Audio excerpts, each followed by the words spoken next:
పోయినసారి జనం బాటకు వచ్చినప్పుడు ఒక్కొక్కరిని పలకరించి చూసినాం.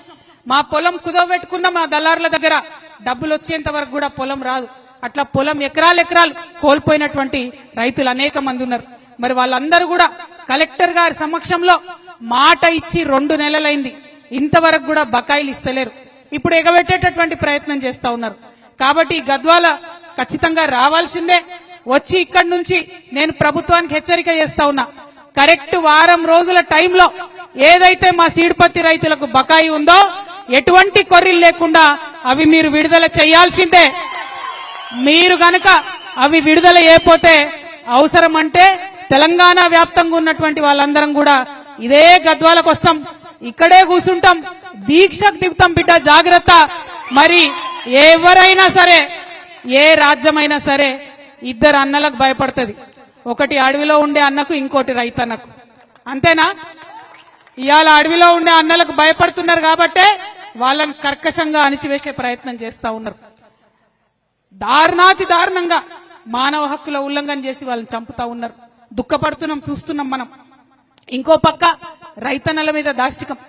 కష్టపడి పొద్దున 10కి పోతే బయటకి సాయంత్రం 8-9 అయినా కూడా తోట నుంచి ఇబ్బంది పడి కష్టపడి వచ్చే రైతన్నను దారుణంగా ఇబ్బంది పెడతా ఉన్నారు. 1 కాదు 2 కాదు. ఇవాళ కరెంటు అర్ధరాత్రి వస్తుంది. మరి మొత్తం కుటుంబాన్ని ఇడిచిపెట్టాలి, ఇంటికాడ వైఫ్ ని పిల్లల్ని అందరినీ వదిలిపెట్టాలి. వాళ్ళు ఎట్లుంటారో అని రందో పక్కన, మరి అక్కడికి పోతేనేమో పామో తేలో ఉడుతుందనే బెంగ ఇంకో పక్కన. మరి ఇంత పెద్ద పెద్ద మనుషులు వచ్చిందే, ఇయ్యరాదా కరెంటు? పరిశ్రమలకైతే ఇయ్యొచ్చు, బ్యాంకులకు 1000 కోట్లు డబ్బులు ఎగబెట్టేటటువంటి పరిశ్రమలకైతే కరెంట్ ఇవ్వచ్చు, కానీ మరి కష్టపడే రైతులకు కరెంట్ వస్తలేదు. దాని మీద ఖచ్చితంగా మనం అడగాల్సిన అవసరం ఉన్నది. టైంకు యూరియా దొరుకుతలేదు. యూరియా ఇయ్యమంటే ఫోన్లో యాప్ పెడతారంట, ఆ యాప్ చూసి మనం బుక్ చేసుకోవాలంట. నేను ఒకటే మాట అడుగుతున్నా, మా రైతుల దగ్గర అయితే చిన్న ఫోన్లు ఉన్నాయబ్బా, ఎర్ర బటన్ పచ్చ బటన్, చిన్న ఫోన్ ఉంది మా దగ్గర.